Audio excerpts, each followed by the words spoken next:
Atsiverskime laišką Romiečiams 6 skyrių. Paskaitysiu nuo 15 iki 23 eilutės.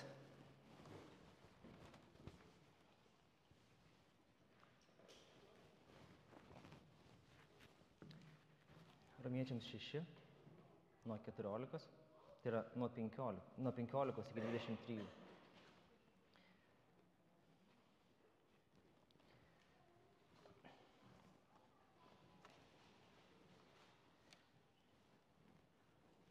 Tai ką, gal darysime nuodėmes, jei esame ne įstatymo, bet malonės valdžioje? Jokiu būdu. Argi nežinote, kad pasiduodami kam nors vergauti, jūs iš tiesų tampate vergais to, kuriam paklūstate? Ar tai būtų nuodėmė, vedanti į mirtį, ar paklusnumas, vedantis į teisumą? Bet ačiū Dievui, kad nors buvote nuodėmės vergais, jūs iš širdies paklusote tam mokymo pavyzdžiui, kuriam buvote pavesti, ir išlaisvinti iš nuodėmės tapote teisumo tarnais. Kalbu grinai žmogiškai dėl jūsų kūniško silpnumo. Kai buvote atidavę savo kūno narius vergauti netyrumui ir nedorybei, kad elgtumėtės nedorai, taip dabar atiduokite savo narius vergauti teisumui, kad taptumėte šventi. Būdami nuodėmės vergai, jūs buvote nepriklausomi nuo teisumo. Bet kokį vaisių turėjote tuomet iš to, ko dabar gėdijatės? Juk tų dalykų galas mirtis, o dabar išlaisvinti iš nuodėmės ir tapę Dievo tarnais, turite kaip vaisių šventumą ir kaip baigti amžinąjį gyvenimą. Atpildas už nuodėmę mirtis, o Dievo dovana amžinasis gyvenimas per Kristų Jėzų, mūsų viešpatį. Tai yra Dievo žodis.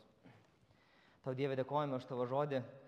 Dėkojame viešpatie, kad mums jį ir aiškini. Dėkojame viešpatie, kad mus surinki iš tiesų girdėti. Prašome viešpatie, kad tavoji dvasia mums dėtų į širdį tuos žodžius, kad iš tikrųjų jie keistų mūsų gyvenimus, kad jie keistų mūsų sąmonės, kad jie taptų mums gyvi, praktiški ir pritaikomi šiandien viešpatie. Iš tiesų, kad tas žodis nebūtų išeikvotas veltui, bet kad neštų šventumo, tyrumo ir teisumo vaisius viešpatie. Net jeigu ir vadinamės tavo tarnais arba vergais. Viešpatie, iš tiesų pasiduodame tau ir pasiduodame tavo jėgai ir tavo galiai perkeisti mūsų širdis ir perkeisti mūsų protus, atsinaujinti viešpatie ir atpažinti viešpatie tavo veidą, tavo charakterį, tavo gerumą ir tavo meilę. Viešpatie, lydėk mus šiandieną, saugok mūsų mintis viešpatie nuo pašalinių dalykų, neleisk viešpatie pasipiktinimui arba išsiblaškimui. Dieve, neišgirsti to, ką esi mums šiandieną paruošęs, šitą tinkamą, maistingą ir gerą gyvybę teikiantį maistą. Viešpatie, mes prašome, kad tu palaimintum šitą pamokslą Jėzus Kristaus vardu. Amen. Iš tiesų tai pamokslas vadinsis malonė ir paklusnumas. Ir bandysim aptarti ryšį ir santykį tarp to, kas yra malonė ir to, kas yra paklusnumas. Ir kalbėsime apie tai, koks yra tos Evangelijos poveikis krikščioniui. Nes poveikis privalo būti. Negali būti taip, kad krikščionis yra krikščionis, bet Evangelija, kurią jis išgirdo, nedaro jokio poveikio jo gyvenime. Nedaro jokio poveikio jo prote, nedaro jokio poveikio jo supratime. Ir mes privalome būti prikelti, atstatyti ir iš naujo įgalinti tame Evangelijos kelyje. Ir iš tiesų Pauliaus visas laiškas Romiečiams yra tokiu būdu sudėliotas. Jisai dėsto jiems Evangeliją, žmonėms, kurie yra toli nuo jo, kurių jisai nėra niekada lankęs, apie kuriuos tik tai yra girdėjęs, kad jie ištikimai gyvena pagal Evangelijos mokymą. Ir štai jisai rašo jiems laišką, tikėdamasis kažkada pas juos atvykti, tikėdamas užmegzti tvirtą, paremtą ryšį, tikėjimo ryšį su broliais, kurie yra kažkur toli, kurie jų nepažinojo ir jie jo nepažinojo. bet tas saitas iš tikrųjų yra tikras ir jisai tą saitą judina, drebina ir sako, ar mes iš tikrųjų tikime tą pačią Evangeliją, nes štai kokia yra mano Evangelija. Ir prisimindami 1 Romiečiams skyriaus 15 eilutę, Paulius rašė štai kodėl mano širdį traukia jums Romoje skelbti Evangeliją. Jo širdis trokšta jiems skelbti Evangeliją. Ir tuomet prisimenate sekančias eilutes, mūsų tokias vienas iš labiausiai žinomų eilučių, kad aš nesigėdiju Evangelijos, nes joje yra Dievo jėga išgelbėti kiekvienam, kuris tiki. Pirma žydui, paskui graikui. Ir jisai pradeda dėstyti savo Evangeliją, norėdamas įtvirtinti tą pamatą, ant kurio iš tikrųjų jie stovi sujungti tikėjimu. Nes tikėjimas apjungia, tikėjimas išgelbsti ir tikėjimas pašventina. Toliau Paulius ir rašo apie tą Evangeliją, kuri turi jėgą išgelbėti. Ir tuomet kyla diskusijos, natūralios diskusijos, kurios kartais kyla Pauliaus galvoje, turint omeny tam tikrą mokymą, kurį jis yra girdėjęs, arba tam tikrus prieštaravimus, kuriuos jis yra girdėjęs ir dabar jis juos išdėsto raštu. Atsimenate, buvo priekaištavimai iš žydų pusės, iš teisuolių pusės, iš legalistų pusės, iš tų, kurie nekenčia Dievo įstatymo pusės. Ir Paulius kiekvienam iš tų teorinių klausimų suteikdavo atsakymą. Lygiai taip kaip dabar. Jokių būdų. Mes negalime jokių leisti priemaišų prie to, kas yra Evangelijos esmė ir prasmė. Ir viskas turi būti derinama, viskas turi būti lyginama, viskas turi būti žvelgiama Evangelijos supratimo perspektyvoje. Į visą gyvenimą reikia žiūrėti iš naujo pasikeitusio evangelinio požiūrio. Tiek jiems tuomet, tiek mums šiandieną. Ir nesvarbu, kas tai bebūtų, ar žydiškumas, ar nuosavas teisumas, ar ryšys su Abraomu, kaip kad Paulius kažkada atkreipęs yra dėmesį. Arba ryšys su Adomu. Viskas turi būti žvelgiama iš Evangelijos perspektyvos. Viskas turi būti žvelgiama ir iš perkeisto gyvenimo pusės. Viskas turi būti kontrastuojama su Evangelija. Ir Evangelija sako, kad esame įgyję Kristaus teisumą.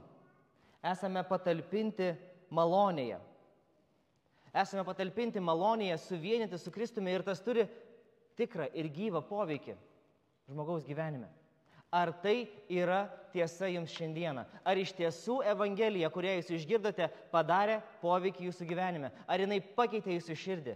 Tai yra klausimas, kurį galima būtų klausti šiandieną. Nes Evangelija turi esminį poveikį. Evangelija yra tas dalykas, kuris suteikia gyvenimą. Evangelija yra tas dalykas, kuris prikelia mus iš mirties. Ir prikelia iš mirties gyvenimui. Tai keičia žmonės ir tai keičia gyvenimus. Iš vienos pusės Evangelija nužudo žmogų nuodėmiai. Jinai pastato žmogų į tam tikrą naują padėtį su nuodėme, kurios jisai neturėjo iki tol. Kaip mes skaitome ir 6 skyriuje, jūs vergavote nuodėmiai. Jūs vergavote nuodėmiai, bet kažkas atsitiko. Jūs gyvenote savo gyvenimą nuo gimimo nuodėmiai vergaujantis ir staiga kažkas atsitiko, kad jūsų santykis su nuodėme nebėra toks pat. Ir tas dalykas yra rišamas atgal su Evangelija. Kas atsitiko? Evangelija atsitiko. Aš išgirdau gerąją žinią apie tai, kad Dievas atleidžia nuodėmes, apie tai, kad Kristus sumokėjo kainą už tai, kad Jisai taip pamilo šį pasaulį, juk atidavė savo sūnų, kad kiekvienas, kuris tiki, nepražūtų, bet turėtų amžinai gyvenimą. Ir aš, kad nepražūčiau ir turėčiau amžinai gyvenimą. Ir tas amžinasis gyvenimas prasideda dabar, nuo to atspirties taško. Vieniems jisai yra sunkiai atgaminamas chronologiškai perspektyvai. Mes ne visi atsimenam, kada įvyko tasai esminis pokytis mūsų gyvenime.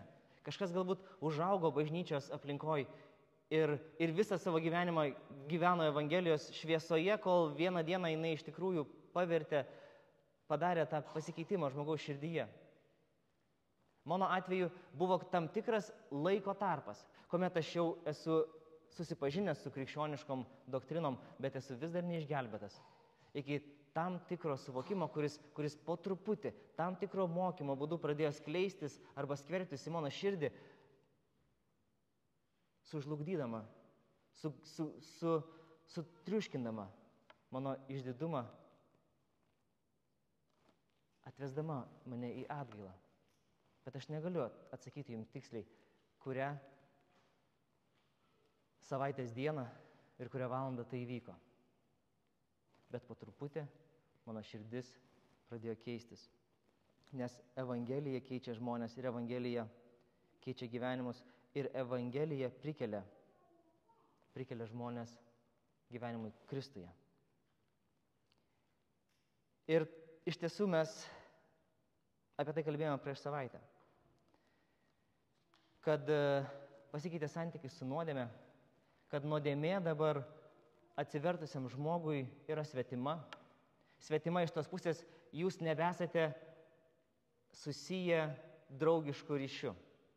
Jūsų ryšys yra nuolatinė kova, įtampa, grumtynės, kuriuose kartais laimi viena arba kita pusė, kartais įvyksta paslydimai, bet iš esmės yra priešiška nuostata į viskam, kas yra netyra, nešvaru ir priešiška Dievui. Ir tai yra mūsų naujoji tapatybė, tai yra mūsų naujoji perspektyva į gyvenimą. Bet štai atėję į 15 eilutę, mes ir vėl girdime klausimą ir lyg ir tokį patį klausimą kaip pirmoje eilutėje. 6 skyrius taip ir prasidėjo. Paulius klausė, kągi sakysime, gal mums pasilikti nuodėmėje, kad gausėtų malonė. Atsakymas yra žinoma ne ir 15 eilutė vėlgi panašiai. Tai ką, gal darysime nuodėmės, jeigu esame ne įstatymo, bet malonės valdžioje. Ir vėlgi atsakymas pats griežčiausias ne, jokių būdų. Tai yra Pauliaus būdas pasakyti, kad net neturėkit tokios minties. Nėra nieko bendro tarp malonės ir nuodėmės. Malonė priešinasi. Nuodėmė priešinasi maloniai. Nuodėmė mus traukia atgal į įstatymą.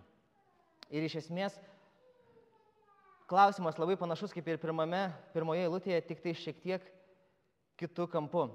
Prieš savaitę mes matėme dvikovą tarp malonės ir nuodėmės, o šiandieną mes turime dvikovą tarp malonės ir įstatymą. Ir nors mums gali pasirodyti, kad priešinamas yra įstatymas ir nuodėmė, taip nėra. Yra priešinama įstatymas ir malonė. Ne nuodėmė yra priešinama su malonė ir su įstatymu, bet malonė priešiname iš pradžių su nuodėmė, o galiausiai ir su įstatymu. Mes iš tiesų privalome spirtis nuo to malonės ir Evangelijos centriško supratimo apie visą mūsų pasaulėžiūrą. Ir mes spiriamės nuo to mokymo, nes būtent toks yra Pauliaus laiško pagrindas. Būtent tokia yra to laiško paskirtis. Patikinti, padrasinti krikščionis tikrame gelbstinčios Evangelijos suvokime, kuri nesipriešina su įstatymu, taip kaip gali pasirodyti daugeliui netgi šiandieną susirinkusių krikščionių. Kad malonė ir įstatymas yra du priešai. Nuodėmė ir įstatymas yra priešai. Kad malonė ir nuodėmė yra priešai, mes išsiaiškiname, bet dabar mes turime suprasti, kad malonė su įstatymu, ar jie yra irgi priešai. Ir norėtume sakyti, pasižiūrėję į Naujojo testamento ir į Senojo testamento priešpriešą ir sakyti, na taip, Naujasis skelbė malonę, Senasis mokė apie įstatymą. Bet dėja taip nėra. Dėja taip nėra. Mes turime nustatyti, tai koksgi čia ryšys ir kokį klausimą bando atsakyti apaštalas Paulius, iškeldamas šitą klausimą. Kągi, gal darysime nuodėmės, jeigu esame ne įstatymo, bet malonės valdžioje. Paulius sako, kad nuodėmė yra ten, kur vadovauja įstatymas. Nuodėmė su įstatymu yra vienoje barikado pusėje, malonė yra kitoje barikado pusėje. Ir sako, jokių būdų. Jokių būdų mes negalime supriešinti tokiu būdu įstatymo su malonė, kad žmogus prisidengęs malonė galėtų sau leisti nevykdyti įstatymo ir gyventi nuodėmėje. Taigi mes iš tikrųjų aptarę malonės poveikį nuodėmei, turime aptarti malonės poveikį įstatymui ir apie tai yra mūsų šiandieninis skyrius. Ypatingai atsižvelgiant, kad evangelikų klaida šiandieną yra manyti, kad malonė mus kažkokiu būdu tai supriešino su įstatymu. Mes esame nebe įstatymo valdžioje, mes girdime ir mes suprantame, kad jeigu mes nebesame jo valdžioje, mes galime jo ir nepaisyti. Bet ar tokią išvadą mums suteikia apaštalas Paulius? Iš tiesų tai ne. Tiesa yra ta, kad mes nesame po įstatymo. Tiesa yra ta, kad mes esame su įstatymu. Čia yra esminis malonės mokymo išskirtinumas. Mes neišsigelbstime ir įstatymas nėra mums pagrindas susitaikyti su Dievu. Štai kame yra esmė. Malonė mums yra pagrindas susitaikyti su Dievu. Ir tokiu būdu malonė yra aukščiau už įstatymą. Bet ką sako Paulius, kokia yra įstatymo funkcija? Įstatymas paryškina nuodėmę. Nes ten, kur mes vadovaujamės įstatymu, ten, kur mes bandome savo teisumą pelnyti darbais, ten malonė yra svetima. Ir būtent apie šitą pokytį mes šiandieną ir pakalbėsime apie malonės poveikį atsivertusiam krikščioniui įstatymo santykio kontekste. Prisiminkite, kad bendrai išgelbėjimas ir pašventinimas arba šventėjimas eina koja kojon. Tai yra dvi krikščioniško tikėjimo esminės sritis. Mes esame teisūs prieš Dievą ir Dievas savo dvasia mus šventina. Mes šventėjame. Mes esame šventi ir mes šventėjame. Negali būti šventėjimo be paskelbto šventumo. Ir lygiai taip pat negali būti paskelbtas šventumas be jokio šventėjimo, kuris jis lydėtų. Malonė mus iš tiesų išlaisvino iš darbų programos. Ir mes iš tikrųjų suprantam, kad įstatymas veikia kaip nuodėmė. Įstatymas paryškina mūsų nepakankamumą.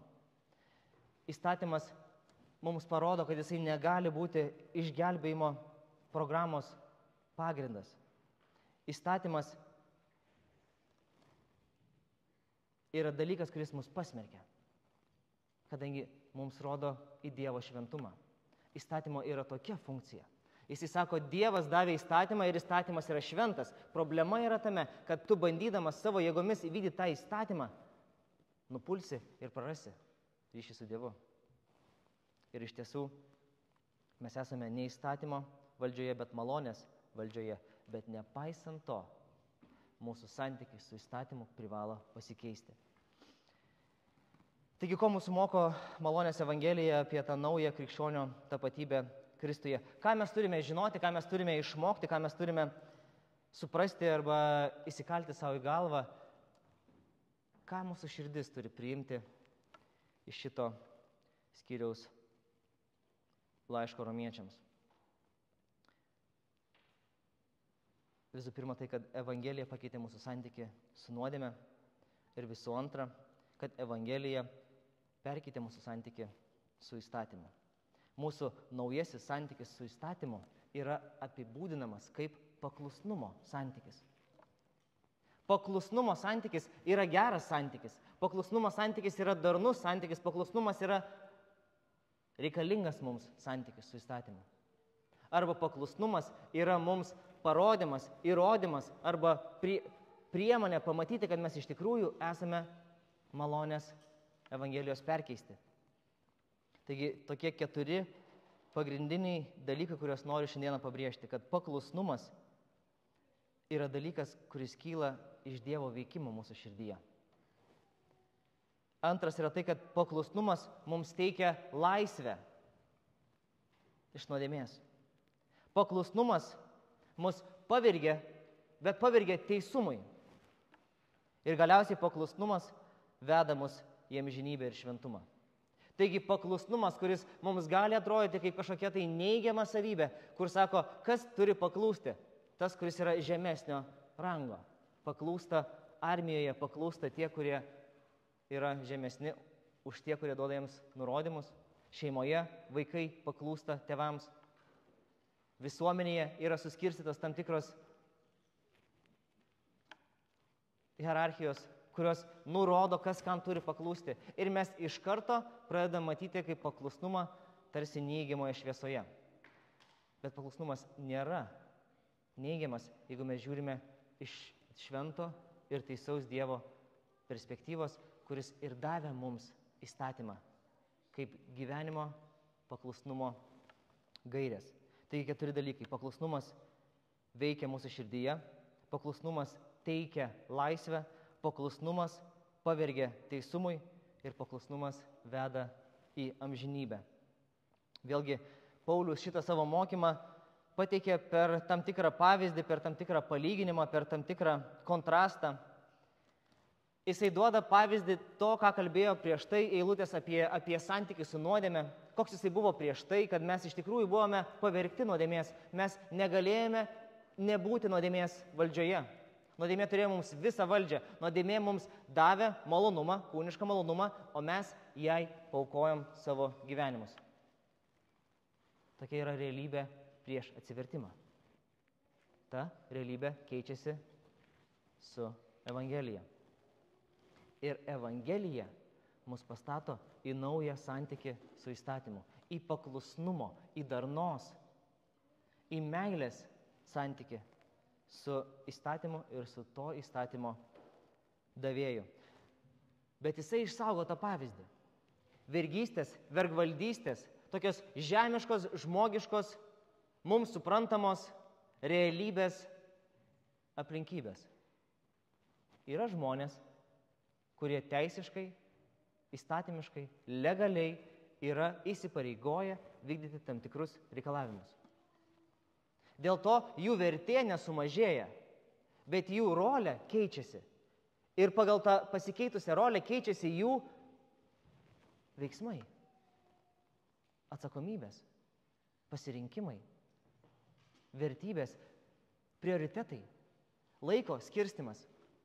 Mano šeima yra didelė vertybė, bet tą valandą, kai turiu būti darbe, aš turiu būti darbe. Aš turiu aiškiai įsivardinti, kokia yra mano atsakomybė, kurios mano priklausomybės atžvilgio link. Ir Paulius taip aiškina. Ir jisai 19 eilutė, jeigu pastebėsite, atsiprašo iš dalies už savo šitą aiškinimą, bet sako, kalbu grinai žmogiškai dėl jūsų kūniško silpnumo. Bandau jums išaiškinti dvasinę tiesą, kuri yra sunkiai suprantama dvasiškai neatgimusiems žmonėms, bet todėl pasinaudoju tokią palengvinamą priemonę paaiškinti jums santykius, kurie yra įsivyravę šitoj sistemoj, kurie jums padėtų suprasti, kaip keičiasi santykis žmogaus su nuodėme ir su įstatymu.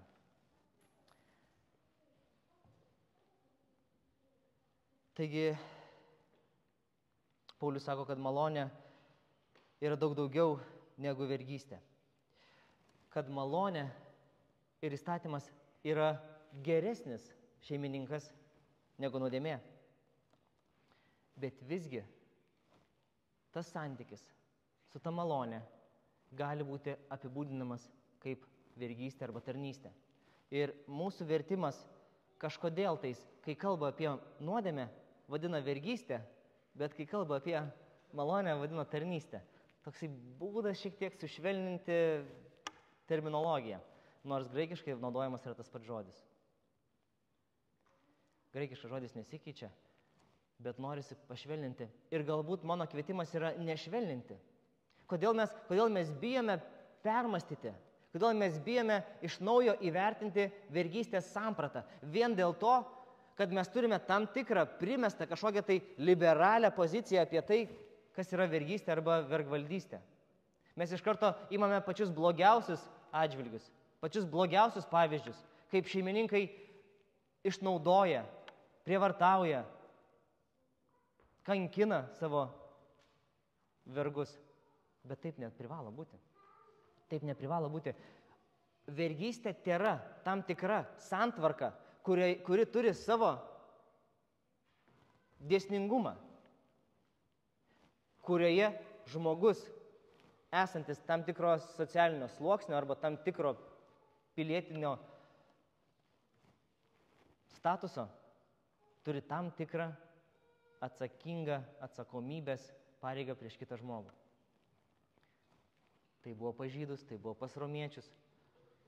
Jeigu bandyti perkeltinę prasme pažiūrėti, mes vis dar vadovaujamės tokiu principu, kartais savanoriškai. Mes įeiname į tam tikrą kontraktą, į tam tikrą santykį, kuris apriboja mūsų laisvės, mūsų pasirinkimus. Mes negalime ištarti bet kada, bet kam, bet ką norim. Yra tam tikri įstatyminiai principai, kurie varžo mūsų laisvės ir mes galėtume čia įžvelgti tam tikros vergystės principų. Bet jie nėra automatiškai blogi. Vien dėl to, kad kažkoks žmogus turi tam tikrą galią kažkokiam tai kitam žmogui. Taigi, iš esmės, tas pavyzdys yra tinkamas ir Paulius jį naudoja ir neturėtume mes bijoti to žodžio. Mes iš tikrųjų, kai Kristus mus perkeičia, kai Jisai pakeičia mūsų širdį, Jisai padaro mus tam tikrą prasme jo vergais. Jisai yra mūsų šeimininkas. Nejaugi mes dabar pradėsime išsižadėti viešpaties vardo. Ar mes nežinome, ką reiškia, kad Kristus yra viešpats? Reiškia, kad Jisai yra mūsų šeimininkas. Reiškia, kad Jisai yra mūsų valdovas. Reiškia, kad mes paklūstame jo žodžiui ir jo įstatymui. Ar tai irgi sumenkina mūsų didžią, išpuikusią, liberalią širdį? Žinoma, ne. Žinoma, ne. Ir dėl to mes privalome išlipti iš tų rėmų, kurios mus bando įstatyti pasaulinę santvarką arba pasaulinis suvokimas, kai mes pradedame bijoti netgi mąstyti į tą pusę. Ir iš tikrųjų galime drąsiai pasakyti, bent jau Šventas raštas taip sako, kad kai mes tarnavome vienam vergvaldžiui, mes buvome jo valdžioje. Bet šiandieną mes tarnaujame kitam valdovui ir mes esame jo vergai.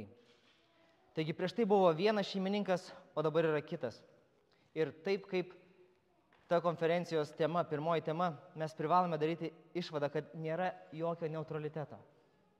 Mes negalime būti neutralūs nei Dievo, nei pasaulio atžvilgių. Jeigu mes tarnaujame vienam, mes priešinamės su kitu. Jeigu mes tarnaujame kitam, mes su anuo pirmoju priešinamės.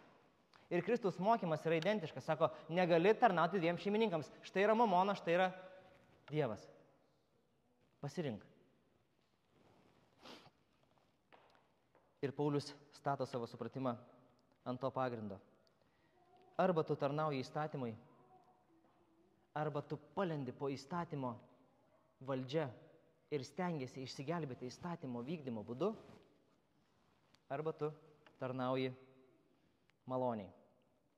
Arba tu tarnauji įstatymui ir miršti maloniai, arba tu tarnauji maloniai ir miršti įstatymui kaip vergvaldžiui. Bet priėmė įstatymą kaip savo ištikimą gerą draugą, kaip nuorodą iš Dievo, kaip ir kokiu būdu mes privalome gyventi savo gyvenimą. Ar jaučiate, kad skirtumas yra labai plonas? Kad žmogus yra linkęs tose kategorijose eiti į kraštutinumus. Ir bažnyčia didžiąja dalim yra nukrypusi į tą pusę. Mes sakome, mes esame išlaisvinti malonę, mes galime daryti, ką norim. Mes turim Jėzų Kristų, mums nieko kito nebereikia.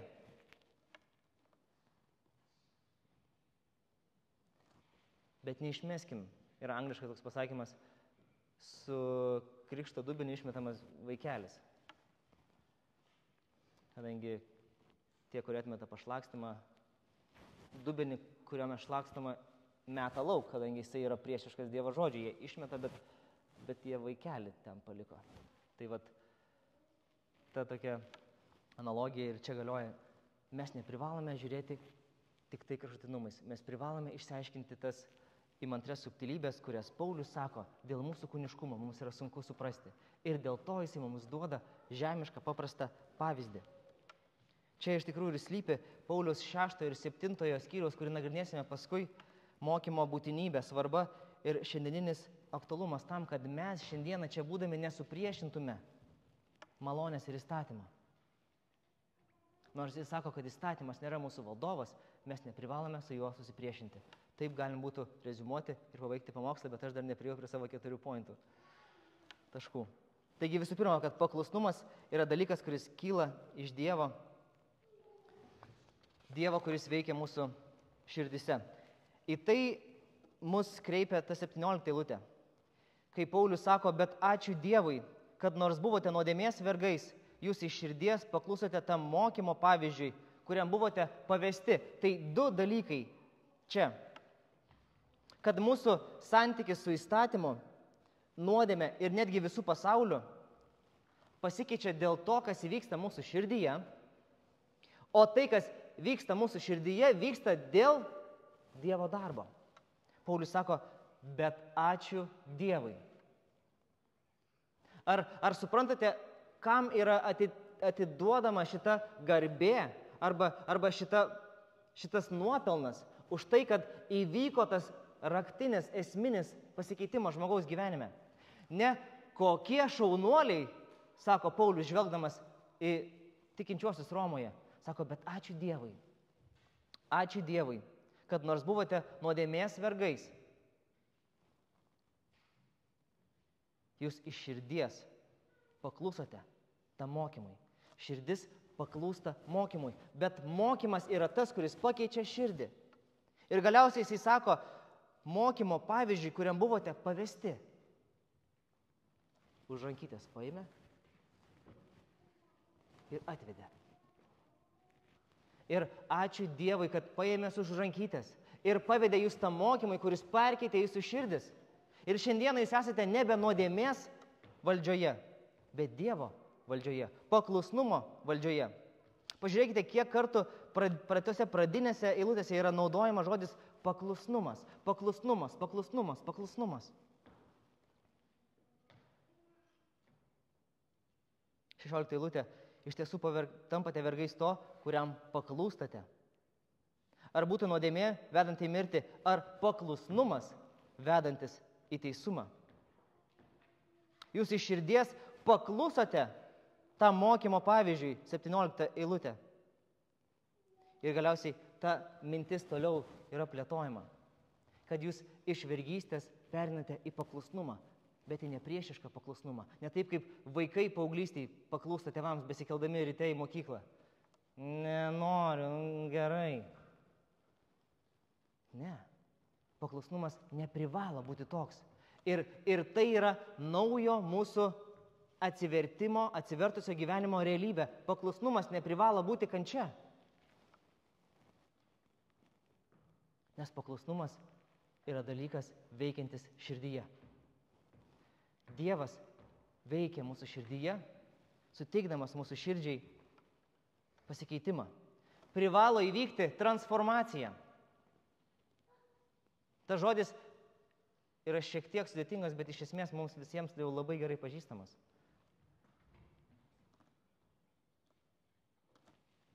Kažkas buvo viena, kažkas įvyko ir tas, kas buvo viena, dabar tapo visai kuo kita. Įvyko transformacija. Ta transformacija buvo pažadėta Senajame testamente. Ezekielio pranašystė 36 skyrius. Aš duosiu jums naują širdį, įdėsiu jums naują dvasią. Aš išimsiu iš jūsų akmeninę širdį ir duosiu jums kūno širdį. Aš įdėsiu jūs savo dvasią ir padarysiu, kad gyventumėte pagal mano nuostatus ir vykdomėte mano sprendimus. Štai kame yra pasikeitimas. Nauja širdis su nauja dvasia vykdo naujus pavedimus. Dievo sprendimai, kurie jums buvo priešiški, kuriems jūs visa savo esybę priešinatės. Jūs nenorėjot garbinti Dievą, jūs nenorėjot paklusti, jūs nenorėjot priimti Kristaus, jūs nenorėjot atsiversti, jūs nenorėjot atgailauti, jums nereikėjo išgelbėjimo. Jūs buvote Dievo priešai. Pripažinkite tai. Bet Dievas, arba ačiū Dievui, kad kai buvote nuodėmės vergais, Jisai pakeitė jūsų širdį, taip kaip ir buvo pažadėjęs. Išėmė akmeninę širdį. Aš to negaliu padaryti. Jūs to negalit padaryti. Mes savo vaikams negalime to padaryti, kad ir kaip norėtume. Bet įvyksta antgamtinis įsikišimas. Tas dalykas yra vadinamas transformacija. Yra pakeičiamas žmogus, yra pakeičiama jo širdis. Viena detalė yra išimama, įdedama nauja detalė, kitokia detalė.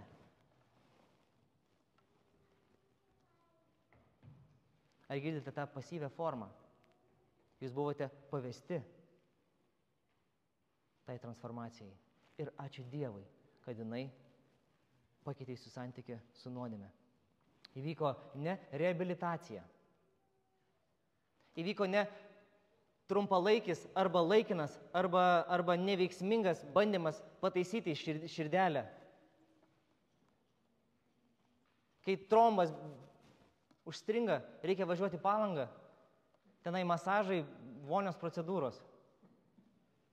Iki kitų metų. Paskui vėl vaistai, gydytojai, reabilitacija. Ir ne reformacija, nes reformacija yra grįžimas į ten, kur jūs jau buvote. Ne, mums yra dovanojama transformacija. Visiškas pasikeitimas. Visiškai nauja širdis. Taigi visų pirma, paklusnumas kyla iš Dievo. Dievo, kuris veikia mūsų širdise. Visų antra, paklusnumas mums teikia laisvę. Pasižiūrėkite į 18 eilutę. Ir išlaisvinti iš nuodėmės tapote teisumo vergais. Iš vienos pusės jūs esate išlaisvinti. Jūs esate išlaisvinti iš savo seno gyvenimo būdo. Taip, kaip mes kalbėjome prieš savaitę, kad nuodėmė nebėra mūsų šeimininkas, kad jinai buvo šeimininkas, kuriam mūsų kūno nariai tarnavo, netyrumui, nedorybei. Prisiminkite tai, atgaminkite, grįžkite, atpažinkite, ar mūsų kūnai buvo netyrumo ir nedorybės tarnai. Atsakymas yra taip.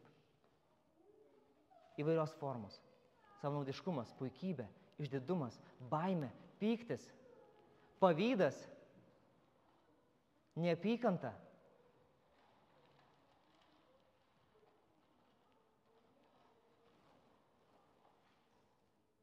Bet dabar yra kitaip. Dabar nuodėmė tau yra mirusi. Nuodėmė, tu man mirusi. Aš tavęs nepažįstu, aš tavęs nebemyliu. 21 eilutė sako, dalykai, kurių jūs šiandieną gėdėtės, apie kuriuos net nenorime kalbėti, apie kuriuos net nenorime pagalvoti, nes jie sužeidžia mūsų širdį iš naujo. Ypatingai dabar, kai suprantame, koks šventas ir tyras ir geras yra Dievas, o mūsų nuodėmė yra tokia purvina, šitokia niekam tikusi.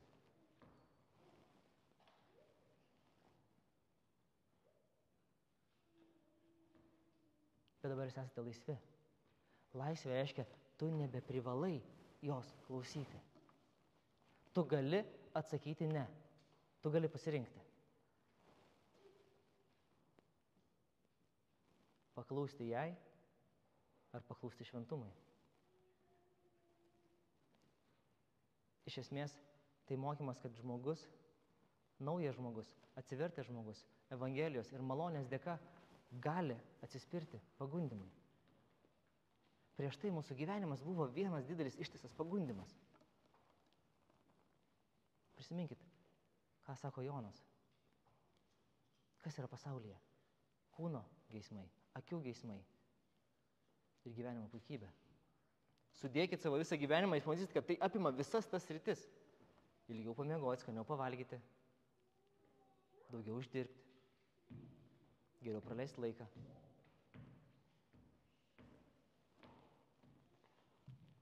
Gauti pripažinimą, gauti dėmesio, gauti meilės. Kūno, akių, geismai ir gyvenimo puikybė. Bet dabar mums domina kiti dalykai. Ir tam tikrą prasme, einant jau tą trečiąjį punktą, mes nebesame laisvi nuo tų dalykų. Mūsų pasikeitusi širdis myli kitus dalykus. Vadinkite tai vergystę arba tarnystę. Visiškai nesvarbu, bet tai yra tiesa. Mums pradeda rūpėti kiti dalykai. Dalykai, apie kuriuos Kristus mus mokino. Pirmiausia, ieškokite dangaus karalystės, o visa kita jums bus pridėta. Ne tai, kad atsiribokite nuo pasaulio, gyvenkite kaip asketai, užsidarykite Mongolijoje, kur nors kalnuose, kur po 100 metų jūsų palaikus ištrauks ir jūs būsit niekiek nepasikeitę dėl nuostabaus oro, degonės ir švarių minčių. Ne, pirmiausia, ieškokite dangaus karalystės. Tai yra vykdykite Dievo karalystės potvarkius. Ieškokite tų dalykų, aktyviai ieškokite tų dalykų, atpažinkite juos. Staiga mūsų širdis yra pavergta teisumui. Mes ieškome teisumo, mes ieškome Dievo teisumo, mes ieškome jo šlovės, mes ieškome jo valios. Mūsų akis krypsta į jo žodį. Ir čia pilna prirašyta, ko Dievas reikalauja iš žmogaus. Visų pirma, mylėti Dievą, visą širdim, visom jėgom, visą sielą. Visų antra, mylėti savo artimą kaip save patį. Į šitus 2 įstatymus telpa visas Mozės įstatymas ir visi pranašai. Dabar reikia ir daryk.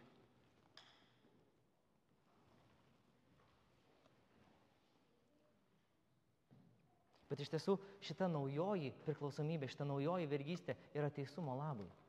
Tai yra vergystė, kuri patinka Dievui. Kai mes į jį kreipiamės viešpatę, o jisai mums sako, draugai, nuo šiol aš jūs draugais vadinu. Ir mums širdelė suminkštėja, sušyla, mus viešpats draugais pavadino. Jisai dėl to, kad mus vadino draugais, nenustoja būti mūsų viešpačiu. Jisai mums yra ir viešpats, ir draugas. Tam tikrą prasme ir brolis, bet ir šeimininkas. Ir ką svarbu mums suprasti, kad iš tiesų mes vis dar turime tam tikrą ryšį, santyki, hierarchinę prasme. Mes esame jo kūrinys, sukurti Kristuje Jėzuje geriems darbams, kuriuos Dievas iš anksto paskyrė mums atlikti. Ne mes esame jo bendradarbiai, kolegos, lygiaverčiai. Ne, mes esame jo kūrinys, iš naujo sukurti Kristuje Jėzuje, dėl jo evangelijos ir malonės.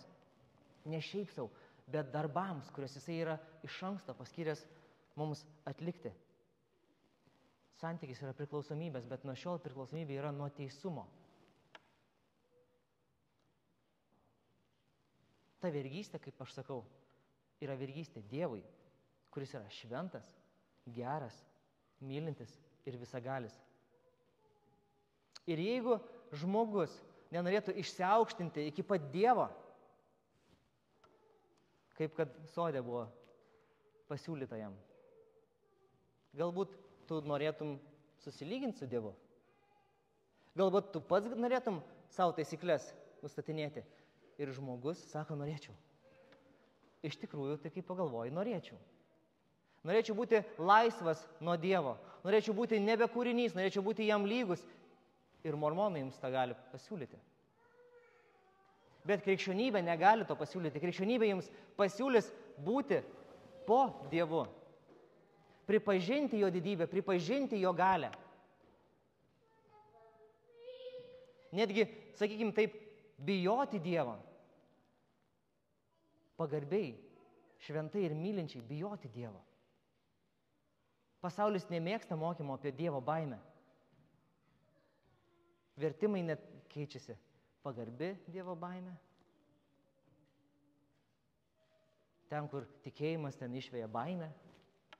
Ne, Dievas yra galingas ir rūstus ir jis bet kurią akimirką galima sunaikinti. Ta baimė yra pagarbi, bet jinai yra ir baimė.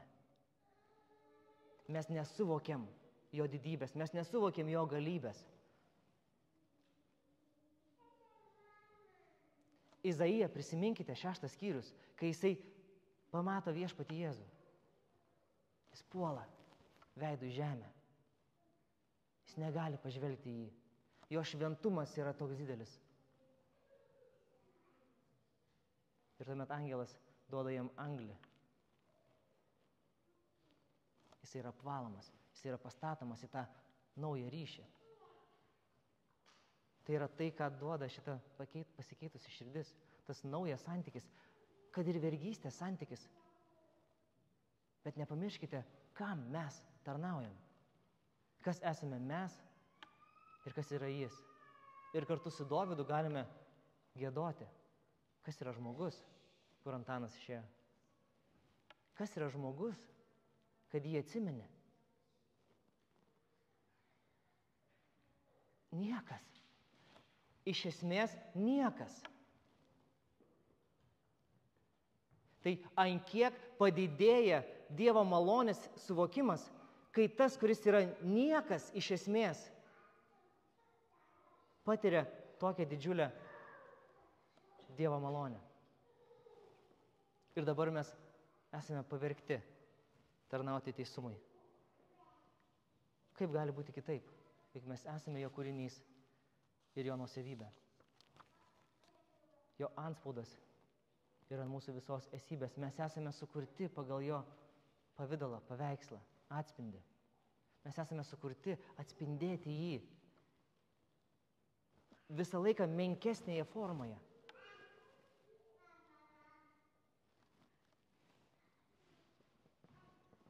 Kartais mes įsivaizduojame laisvą valią kaip autonomijos supratimą. Mes esame laisvi nuo visokių apribojimų. Norim būti laisvi ir nuo apribojimo dvasinio arba vertikalaus, Dievo atžvilgiu. Ar jisai neturi teisę su mumis elgtis taip, kaip jisai nusprendžia? Žinoma, turi. Ar jisai negali paimti ir perkeisti mūsų širdies? Dar tuomet, kai mes te buvome nuodėmėje, gali ir daro. Ir tai mus pastato į tam tikrą vergystės santykį, taip, bet mūsų pačių labui ir jo šloviai. Taigi paklusnumas veda į šitą vergystę. Paklusnumas veda į vergystę teisumui. Į vergystę, kuri išaukština Dievą ir teikia jam garbę. Ir galiausiai paklusnumas veda mus į amžinybę bei šventumą. Nes taip sako 22 eilutė, o dabar išlaisvinti iš nuodėmės. Ir tapę Dievo tarnais, vergais. Turite kaip vaisių šventumą. Ir kaip baigti amžinai gyvenimą. Šita vergystė mums teikia šventumą ir šita vergystė mus veda į amžinybę kartu su juo. Šita vergystė nėra tuščia ir beprasmė. Jis yra tikslinga ir prasminga. Šita vergystė yra pelninga ir maloninga. Kristus mokino lygiai taip pat. Sako, mano jungas yra švelnus. Mano našta yra lengva. Mes nenorim jungo ir nenorim naštos. Mes norim amžinybės iš karto čia ir dabar. Bet Kristus sako, aš jums teikiu jungą ir teikiu naštą. Ir jinai yra tikras jungas ir tikra našta. Paklusnumas, priešiškumas pasauliui, kova su nuodėme. Bet jinai yra gerai įvertinus, ilgai apsvarsčius, yra švelni, maloni ir lengva. Jinai mums teikia gyvybę, jinai mums teikia prasmę, jinai mus suartina su Dievu. Mes nesame vieni toje kovoje, nes tai yra jo jungas, kuris tampa mūsų jungu. Mes nešame jo jungą, kurį jisai neša, mes esame šiuo atveju bendradarbiai. Supraskime, kad tas kūniškumas yra vis dar čia. Ir kūnui bus sunku paklusti. Paklusnumas neša tam tikrą pasekmę kūniškai. Reikės grumtis. Reikės kovoti. Nebus lengva, bet tikslinga, malonu. švelnu.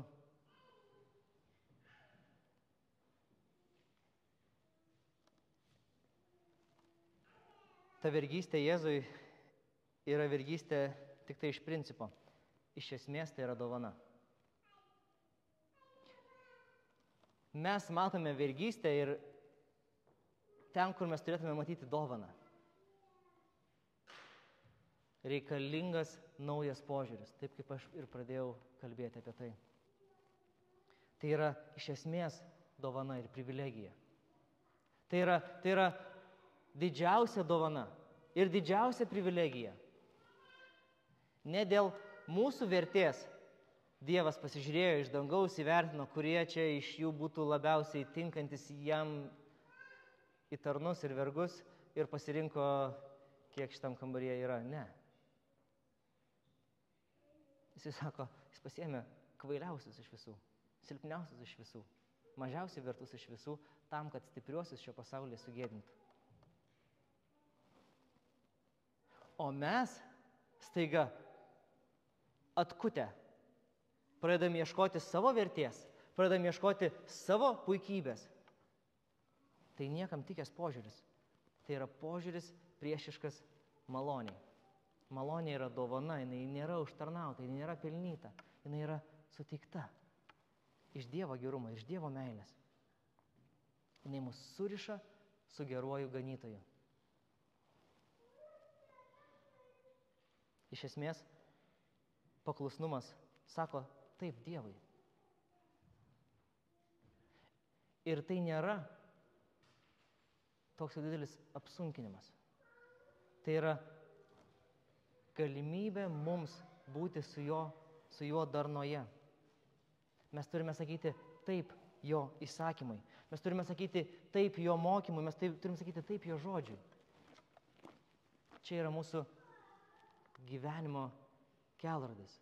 Tai yra mūsų gyvenimo taisyklė. Paklusnumo, šventumo taisyklė, kurią Dievas mums ir davė, kad naudojama būtų būtent šitokiu būdu.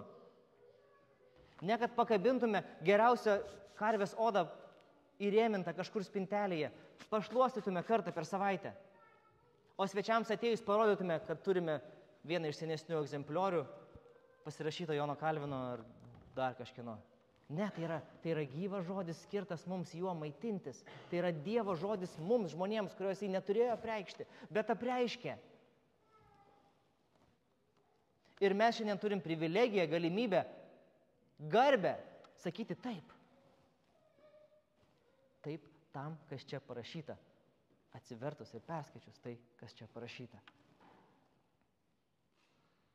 Mes sakom taip paklusnumui, mes sakom taip gyvenimui. Dievas mums teikia gyvenimą. Mes sakome jam taip. Mes sakome taip išmėginimams. Mes sakome taip kovai su nuodėme.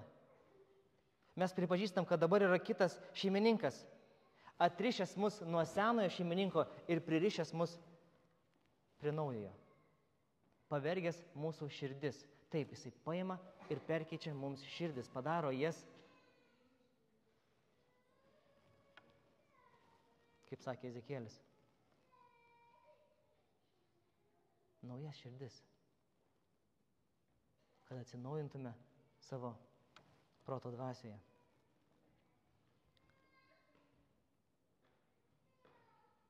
Nepamirškime, kad jisai pirmas mus pamilo.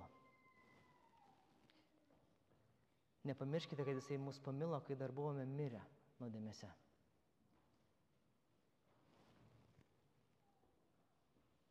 Įvertinkime, ar mums tai ką nors reiškia. Ar mums kažką reiškia tai, jog ne mes pamilome jį. Ir jisai mums atsakė savo malonę, bet jisai mus pirmas pamilo. Ir mes šiandieną galime atsakyti į jo meilę. Ir nuo šiol tai reiškia, kad mes tarnaujame ir paklūstame su prasmingiausiu įmanomu džiaugsmu. Tai yra mūsų didžiausia gyvenimo privilegija. Tai yra tikros širdį keičiančios Evangelijos poveikis. Kad malonė perkeičia mūsų santykį su įstatymu. Mūsų santykis su įstatymu yra perkeičiamas ne mūsų naujos įstatymo vykdymo programos būdu, bet malonės, kurie atėjo ir suteikė mums taiką ir ramybę su Dievu. Įstatymas mums nėra šeimininkas. Šeimininkas mums yra Kristus, o jo jungas yra mums švelnus.